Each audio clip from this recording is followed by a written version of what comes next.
하나님의 말씀은 출애굽기 23장 14절부터 17절, 우리 다 일어나셔서 하나님의 말씀을 합독하십니다. 시작. 너는 매년 3번 내게 절기를 지킬지니라. 너는 무교병의 절기를 지키라. 내가 내게 명령한 대로 아비벌의 정한 때에 이래 동안 무교병을 먹을지니 이는 그 달에 내가 애굽에서 나왔음이라. 빈손으로 내 앞에 나오지 말지니라. 맥주절을 지키라. 이는 내가 수고하여 밭에 뿌린 것에 첫 열매를 거둠이니라. 수장절을 지키라.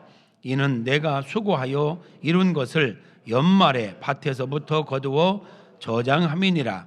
내 모든 남자는 매년 3번씩 주 여호와께 보일지니라. 아멘. 앉으십시오. 사랑하는 성도 여러분, 죄인들의 특징이 무엇인지를 아십니까? 많이 있을 수 있습니다. 그 중에 주목해 볼 만한 게 뭐냐면, 죄인들의 특징은 감사할 줄 모른다라는 것입니다. 로마서 1장 21절부터 23절에 보면 이런 말씀이 있어요. 함께 읽어볼까요?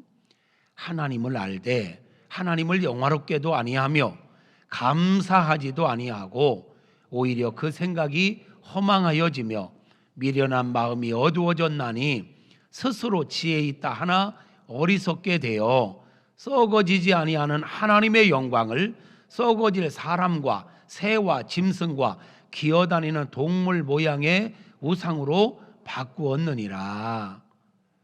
죄인들의 특징은 여러 가지가 있지만 오늘 다 이야기할 수는 없고, 한 가지, 감사하지 않는다는 거예요.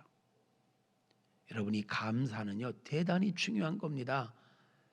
하나님을 향한 감사의 마음이 있으면요 우상을 섬기지도 않습니다. 하나님을 떠나지도 않습니다. 가장 본질이 되는 게 감사예요. 그러니까 감사의 마음이 없기에 죄 가운데 사는 거거든요. 그런가 하면 여러분, 이 말세지마를 살아가는 이 시대의 사람들의 특징이 무엇인지 아십니까? 이 또한 많은 일들이 있지만, 많은 모습들이 있지만 특징적인 것, 주목해 볼 게 뭐냐면 감사할 줄 모르고 산다라는 겁니다. 디모데후서 3장 1절부터 5절에 보면 이렇게 말씀하네요. 함께 읽습니다. 너는 이것을 알라. 말세에 고통하는 때가 이르러 사람들이 자기를 사랑하며 돈을 사랑하며 자랑하며 교만하며 비방하며 거역하며 감사하지 아니하며, 거기까지. 여러분, 이 마지막 시대를 살아가는 사람들의 특징이 뭐냐? 자기를 사랑하는 이기적인 철저한 개인주의, 이기주의, 돈을 사랑하며 돈 때문에 하나님도, 심지어는 부모도, 형제도, 가족도 버리는 시대. 돈을 사랑하며 얼마나 교만한지, 얼마나 뒷담화를 많이 하는지, 비방하고 다른 사람을 비난하고 부모를 거역하고 감사하지 아니하고 거룩하지 아니하고, 3절에 무정하고 원통함을 풀지 않고 한번 삐지고 한번 마음이 상하면 화해할 줄을 몰라요. 모함하며 절제하지 못하며 사나우며 선한 것을 좋아하지 아니하며 배신하며, 너무 쉽게 배신해요. 조급하며 자만하며 쾌락 사랑하기를 하나님 사랑하는 것보다 더하며 경건의, 그러니 결국은 뭐예요? 경건의 모양은 있으되 경건의 능력은 인정하지 않고 부인하며, 성도들까지도, 하나님의 백성들인 우리들까지도 경건의 모양은 있어요. 예배 자리에 나오기는 해요. 그런데 우리 안에 보면 지금 여기서 지적하고 있는 이런 모습들이 얼마나 많이 있는지 몰라요. 거룩한 척은 하는데, 언뜻 보면 꽤 경건해 보이는데 그 안에 보면 이 말세지마를 살아가는 사람들의 특징이 그대로 있을지 몰라요. 이런 자들에게 바울은 이야기합니다. 너는 이 같은 자들에게서 돌아서라. 바울이 디모데에게 한 말씀인데 오늘 저와 여러분에게 동일하게 주시는 말씀인 줄로 믿습니다. 사랑하는 성도 여러분, 말세지마를 살아가는 사람들의 이 특징, 이런 모습 속에서 돌아서는 그런 은혜가 있게 되어지기를 소망합니다. 하나님의 사람으로서 마땅히 가져야 될 바른 삶의 자세를 가질 수 있기를 축복합니다. 그 시작이 무엇부터 되는지 아세요? 감사의 마음을 갖는 것부터 시작됩니다. 하나님께 감사하는 마음을 가져보십시오. 남편에게 감사하는 마음을 가져보십시오. 아내에게 감사하는 마음을 가져보십시오. 자녀에게 감사하는 마음을 가져보십시오. 부모님에게 감사하는 마음을 가져보십시오. 지체들에게 감사하는 마음을 가져보십시오. 훨씬 더 우리 삶이 따뜻해지고 풍요로워지고 아름다워질 것입니다. 감사가 사라지면 세상이 드라이해지고 삭막해집니다. 여러분, 감사는 믿음의 최고봉입니다. 감사와 믿음은 비례해요. 감사가 많다라는 것은 신앙이 건강하다라는 거예요. 최고의 믿음의 수준이 뭐냐? 감사하는 마음입니다. 예수님은요, 감사를 믿음으로 보셨습니다. 10명의 문둥병자가 고침을 받았지요. 9명은 그냥 자기들 갈 길 갔지만 사마리아인 한 사람만 돌아와서 예수님께 감사를 합니다. 그때 예수님 뭐라고 말씀하십니까? 내 믿음이 너를 구원하였다. 감사를 믿음으로 보신다니까요. 감사의 수치가 크면 클수록 믿음이 큰 것입니다. 성도 여러분, 감사는 믿음의 최고봉입니다. 감사는 경건한 성도의 상징입니다. 지난 몇 주간 하나님을 만난 첫사랑, 처음 사랑에 대해서 말씀을 나눴는데, 처음 사랑이 회복되어졌다는 증거가 뭘로 나타나느냐? 감사로 나타납니다. 하나님을 향한 처음 사랑이, 그 뜨거움이, 열정이 있으면 입술에 찬양이 끊이지 않게 되고 감사가 끊이지 않게 됩니다. 처음 사랑이 회복됐다 하는데 마음에 감사가 없다? 사랑이 회복된 거 아닙니다. 믿음이 회복된 거 아닙니다. 여러분, 감사는요, 승리의 비결입니다. 감사하는 심령에 원수 마귀가 역사하지 못합니다. 어떠한 문제를 가지고 와도 감사하면 발붙이지를 못해요. 떠나가게 되어 있습니다. 감사로 승리의 삶을 살아가는 저와 여러분 모두가 되어지기를 축복합니다. 그런가 하면 시편 50편 23절에 보면 감사는 하나님을 영화롭게 하고 우리의 구원을, 우리로 하여금 구원에 이르게도 한다라고 말씀하고 있습니다. 함께 읽어볼까요? 감사로 제사를 드리는 자가 나를 영화롭게 하나니 그의 행위를 옳게 하는 자에게 내가 하나님의 구원을 보이리라. 감사는 하나님을 영화롭게 하는 것입니다. 감사할 때 우리의 구원의 은혜가 더 확고하게 임하는 줄 믿으시기를 축복합니다. 그러기에 하나님께서는요, 이스라엘 백성들에게 1년에 3번 반드시 절기를 지키라 라고 오늘 우리가 읽은 본문에서 말씀하고 있습니다. 6월절을 지키라, 맥추절을 지키라, 수장절을 지키라. 3번의 절기.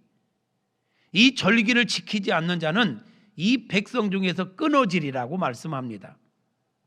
반드시 지켜야 된다. 6월절이 뭡니까? 이스라엘 백성들이 애굽에서 430년 종살이 하다가 해방된 날입니다. 민족이 해방된 날, 하나님의 은혜로 해방된 날, 영적으로 표현한다면 구원받은 날. 구원의 은혜를 기억하며 감사하는 절기가 6월절입니다. 맥추절은 뭡니까? 보리를 거두고 밀을 거두고 하나님 앞에 감사하는 절기입니다. 보통 이거는 6월 말 7월입니다. 그러니까 전반기를 지내고 나서 하나님 앞에 감사하는 절기라 할 수 있을 것입니다. 수장절은 무엇입니까? 거둘 수, 저장할 장, 곡식을 거두어서 창고에 저장한 후에 드려지는 절기입니다. 연말입니다. 결국은 뭐죠? 이 새 절기가 의미하는 바는 뭐냐면 감사를 잊지 말라는 겁니다. 감사를 잊지 말고 늘 감사하는 삶을 살라. 이것이 절기를 허락하신 우리 하나님의 목적이고 이유인 것입니다. 분기마다 절기가 한 번씩 있으므로 우리는요 늘 은혜 속에 살고 늘 감사하며 살아야 되는데 그걸 자꾸 망각해요. 망각하고 감사보다는 자꾸만 원망하고 불평하고 짜증을 내면서 삽니다. 그러기에 우리는 이 절기를 맞이할 때마다 다시 한번 똑같은 이야기지만 다시 한번 우리는 감사해야 합니다. 감사할 이유가 넘쳐납니다. 생각해 보십시오. 돌아보십시오. 그래서 원망을 버리고 감사를 회복하라고 절기 때마다 설교를 하는 것은 이게 하나님께서 절기를 주신 목적이기 때문에 그렇습니다. 왜요? 감사해야 우리 인생이 앞에서 이야기한 것처럼 하나님을 영화롭게 하고요, 우리가 구원의 은혜를 누리게 되고요, 승리의 삶을 살 수 있기 때문에 그런 것입니다. 할렐루야. 여러분, 감사할 때 우리 삶이 행복할 줄로 믿습니다. 탈무드에서 이야기하는 게 세상에서 가장 지혜로운 사람이 어떤 사람이냐? 감사하며 사는 사람이래요. 어떤 사람이 행복하게 사느냐? 감사하는 사람이 행복하게 산대요. 선택은 우리 몫입니다. 불행을 선택할 수도 있고 행복을 선택할 수도 있는데 행복하기를 원한다면 감사하는 거예요. 여러분, 부귀영화를 다 가지고 있어도 원망하고 짜증내고 불평하며 살면 행복하지 않아요. 세상적으로 조금 부족하고 연약해도 감사하는 영혼은 행복합니다. 여러분, 행복하기를 원하십니까? 행복하기를 원하십니까? 감사할 수 있기를 바랍니다. 행복을 위하여 돈을 벌고 행복을 위하여 명예를 갖고 행복을 위하여 세상 부귀영화를 추구하는데요, 세상 부귀영화를 다 가져도 감사가 없으면 행복하지 않습니다. 잠언에 보면 그러잖아요. 우리가 고기를 먹지 않아도 그냥 소박한 밥상을 대해도 가족이 서로 사랑하고 감사할 때 그게 바로 천국이다.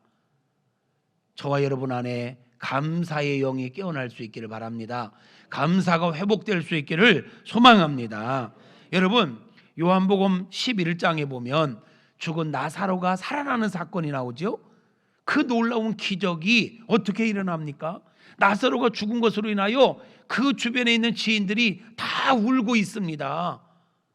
그때 어떻게 나사로가 살아나는가 보니까요, 많은 이야기들이 있지만 주목해 볼 것은 우리 예수님께서 나사로가 묻혀 있는 무덤 앞에 가서 하나님 앞에 기도를 하는데 뭐라고 기도합니까? 하나님, 지금 나의 기도를 들어주신 것을 감사합니다 하며 감사 기도를 먼저 드립니다.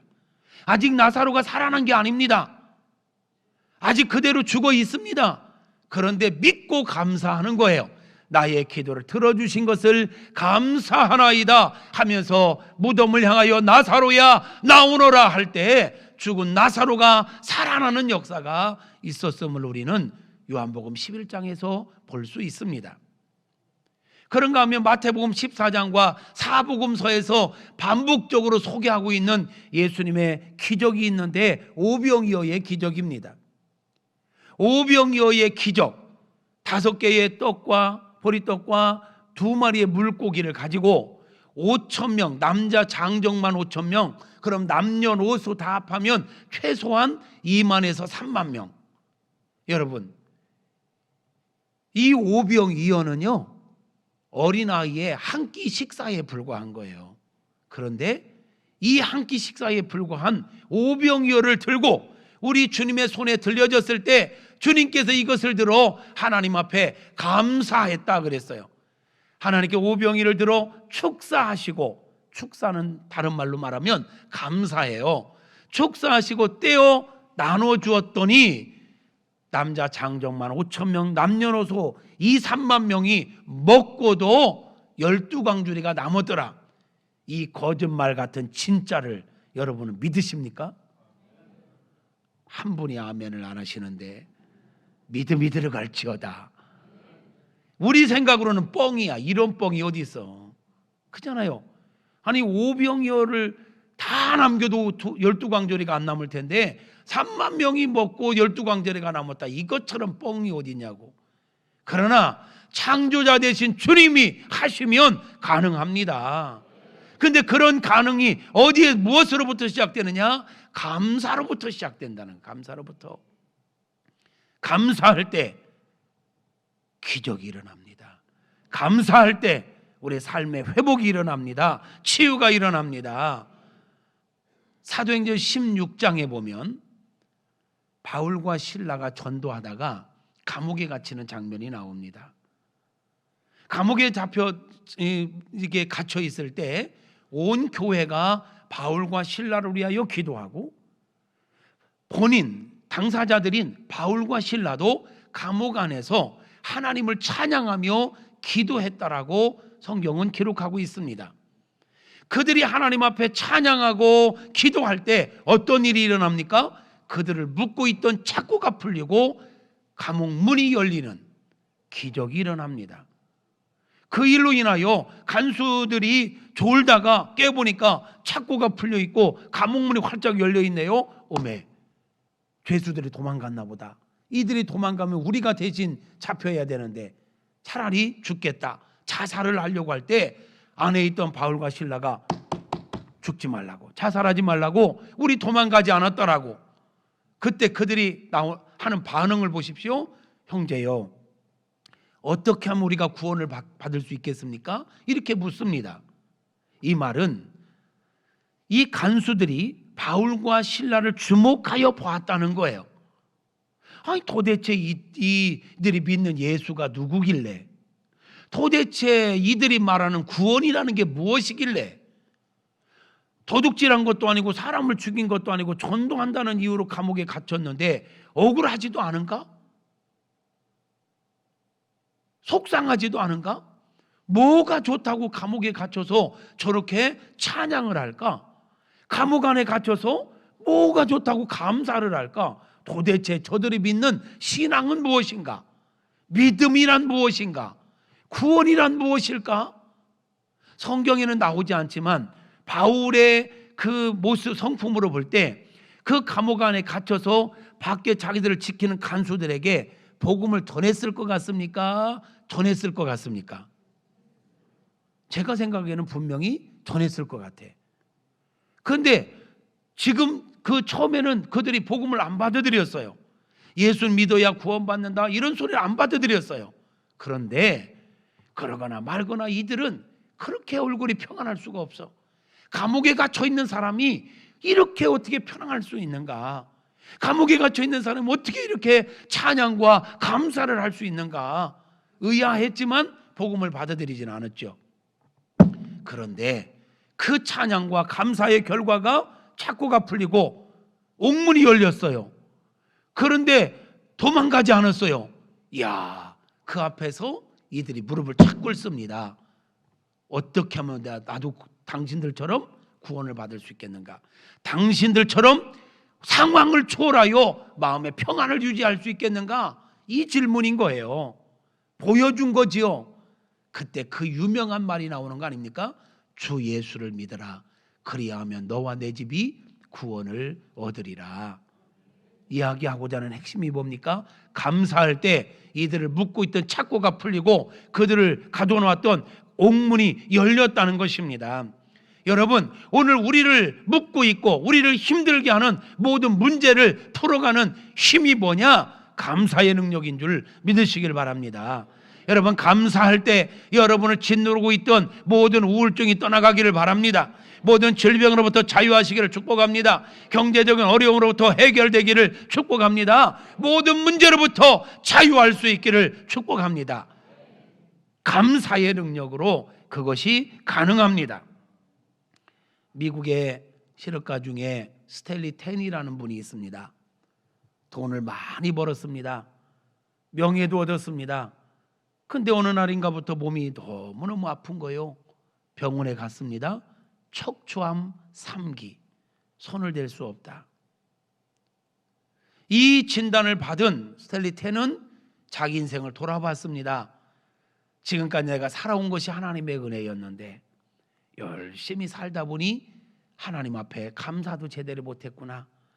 내 날수가, 남은 날수가 얼마나 될지는 모르겠지만 이제부터 내가 하나님 앞에 가는 날까지 받은 은혜에 대해서 감사하며 살리라 작정을 합니다. 암 진단을 받고 절망한 게 아닙니다. 낙심한 게 아닙니다. 불평한 게 아닙니다. 자기 인생을 돌아보며 나의 나된 것이 하나님의 은혜인데 내가 그동안 너무 감사하지 못했다. 이제부터라도 하나님께서 내 생명의 날을 연장시켜 주는 만큼 감사하며 살리라 하면서 그때부터 시간만 나면 매 순간마다 하나님께 감사하기 시작했답니다. 사람들은 금방 죽을 줄 알았는데 안 죽는 거요. 병원에 가봤습니다. 진찰을 해봤습니다. 웬일입니까? 암세포가 싹 사라졌더랍니다. 묻습니다. 당신은 무슨 치료를 받았느냐? 무슨 치료를 받았기에 척추암 3기에서 이렇게 완치될 수 있느냐?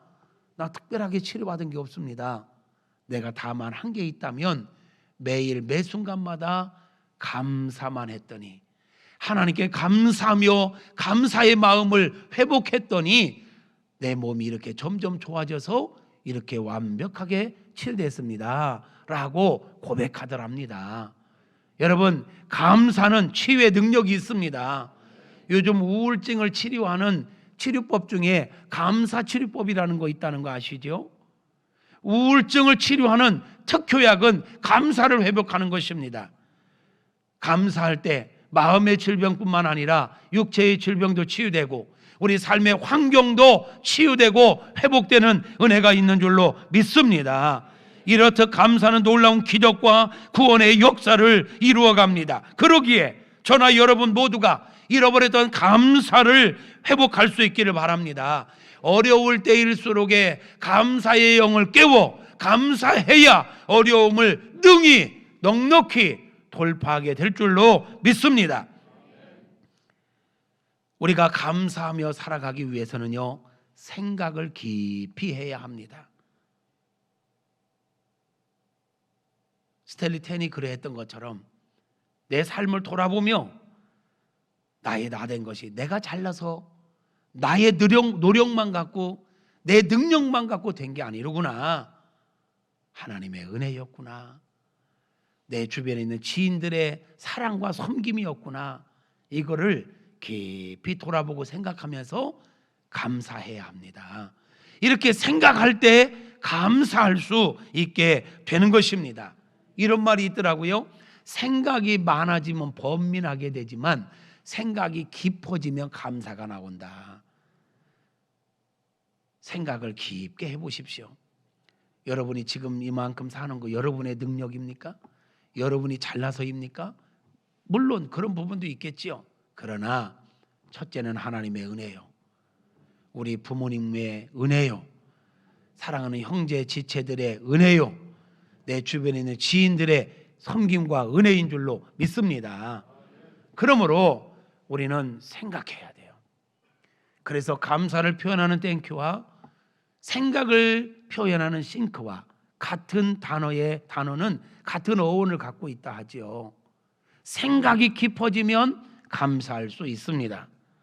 사랑하는 성도 여러분, 우리가 삶 속에서 얼마나 큰 은혜와 사랑 가운데 살아가고 있는지를 돌아볼 수 있기를 축복합니다.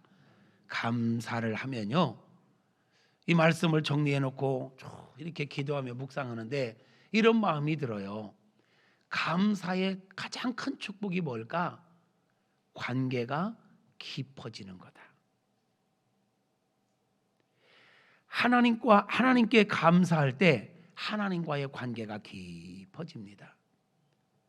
남편에게 감사하는 마음을 가질 때 남편과의 관계가 깊어집니다. 아내에 대하여 감사하는 마음을 가질 때 아내와 깊은 관계를 맺게 됩니다. 부모님에 대하여, 자녀에 대하여, 형제에 대하여, 믿음의 지체들에 대하여 감사의 마음을 가질 때 관계가 깊어집니다. 관계가 친밀해집니다. 우리가 더 성숙해집니다. 더 풍성해집니다. 더 따뜻해집니다. 관계가 따뜻해지기를 원하십니까? 관계가 풍성해지기를 원하십니까? 관계가 더 성숙해지기를 원하십니까? 감사의 마음을 회복하시기를 바랍니다. 여러분 생각해 보세요. 우리 안에 감사가 빠졌다? 지금 하나님 앞에 예배를 드리지만 감사가 빠진 예배일 수 없습니다. 감사의 마음이 없는 찬양이라 할 수 없습니다. 감사의 마음이 없는 헌금, 하나님께서 흠양하실 만한 진정한 예물이 될 수가 없습니다. 감사가 없는 봉사, 자기 자랑입니다. 가정생활 속에서 감사가 없다, 부부간에 서로에 대한 감사의 마음이 없다, 냉랭할 것입니다.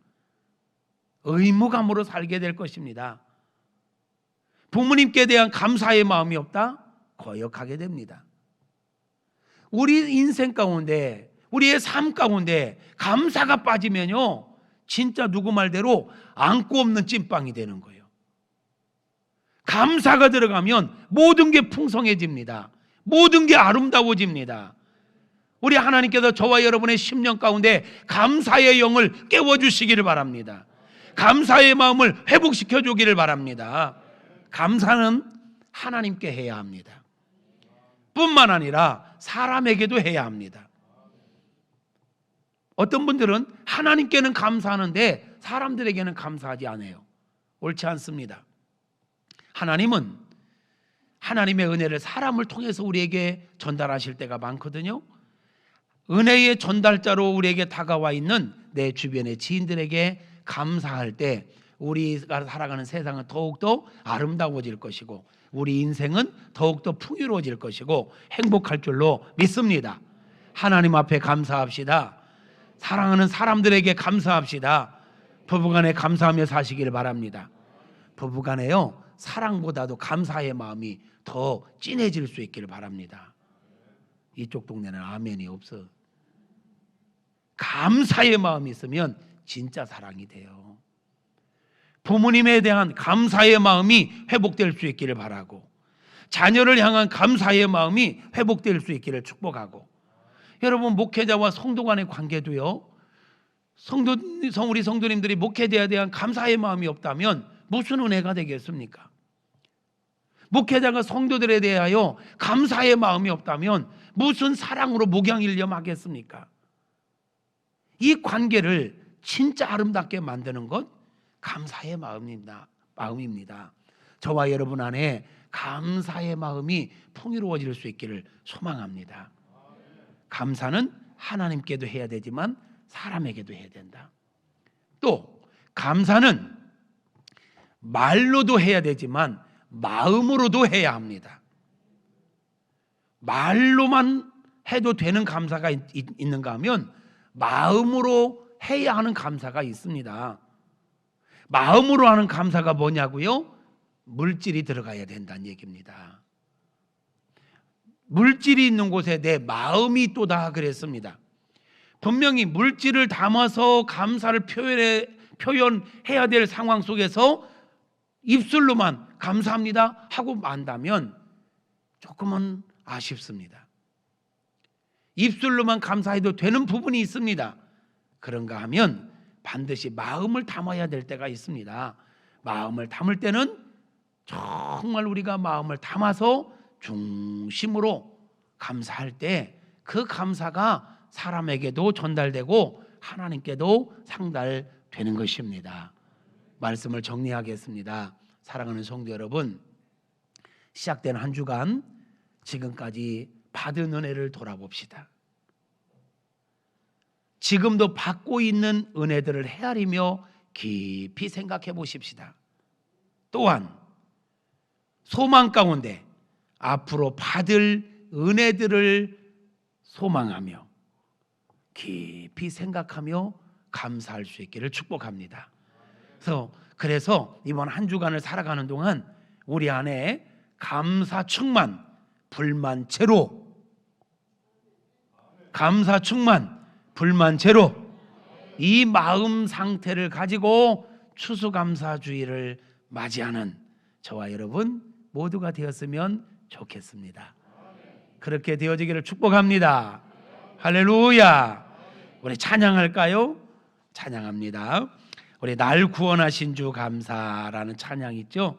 너무너무 잘하는데요. 찬양하는 가운데 진짜 감사의 영이 막 회복되어졌으면 좋겠습니다.